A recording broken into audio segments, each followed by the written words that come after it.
In the valley where the hills rose like quiet guardians and the trees whispered old songs, James lived a life stitched from small joys. He rose with the sun, his hands familiar with earth and seed, his heart taught to give thanks for the little his family had. Mira's laugh was his morning bell. Arav's small fingers, smeared with soil, were the bright punctuation of his day.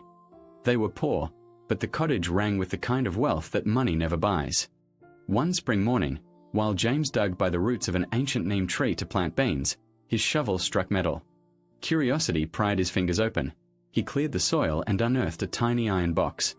Inside, under a film of dust, lay a hoard of gold coins that winked like captive stars. James's breath left him.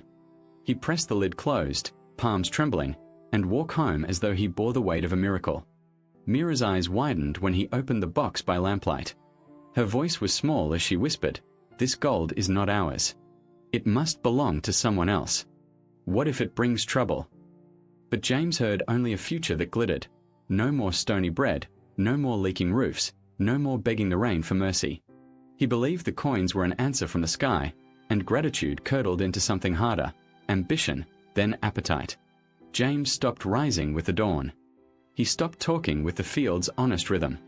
He bought fine cloth that brushed his shins, carved chairs that creaked with unfamiliar dignity, and a bright chest for other purchases he had yet to make.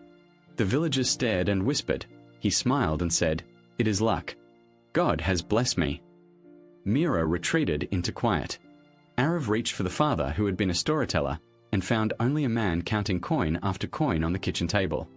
News of wealth travels with a sharpness sharper than a sickle. One evening, a feeble beggar with a map of hardship etched in his face asked for bread at James's door. James shuttered the door with a scoff. "Go away," he snapped.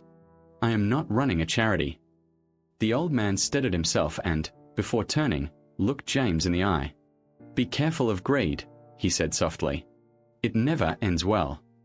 James felt a prickle of shame, but steam rolled it away. The want inside him swelled. Gold, James discovered, was an endless appetite. He went back to the neem tree with a hopeful spade, but there was only ordinary earth.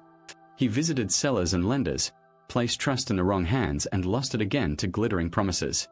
He gave into an easier life of favor sowed and interest mounting like storm clouds. Days thinned into a year. Coins slipped away through careless spending, bad bargains, and friendships sold for short pleasures. With each coin lost, the laughter in their cottage receded a little further. When Mira fell ill, the house that had once smelled of cumin and mustard seeds filled with the damp tang of worry. James emptied his chests and found only faded receipts and regrets.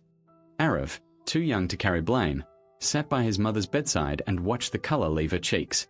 The village, once attentive to the shimmer of James's shirts and the clink of his new things, now turned their backs in a slow, hurt withdrawal.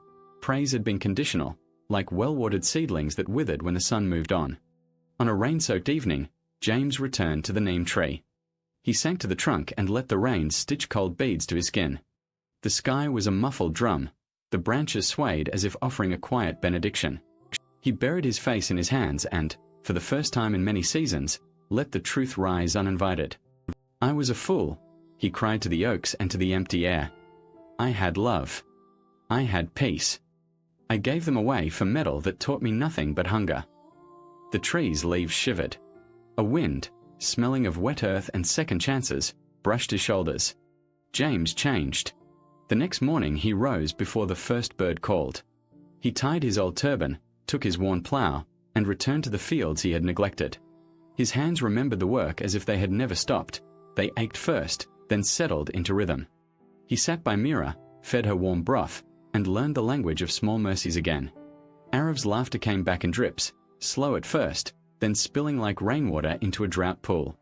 James apologized with no fanfare beyond his changed behavior, and Mira, brittle from illness, let the hurt untwist in time. Trust is slow, and so is forgiveness. The villagers watched as James, unhurried and honest, rebuilt himself in public and in private, mending fences, helping neighbors harvest, sharing the little they had without spectacle. Little by little, respect returned, not for a pocket lined in gold but for a man whose hands were once again generous and steady. Years later, James never rose to a life of riches. He tilled the same soil, watched Arav grow into a thoughtful boy who tended the cow as if it were a sacred thing, and lived with Mira in a house made richer by laughter and repair.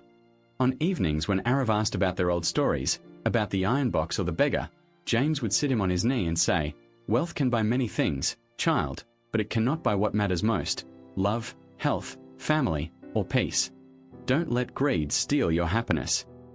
The story of James and the iron box traveled from hearth to hearth, not as gossip but as a parable.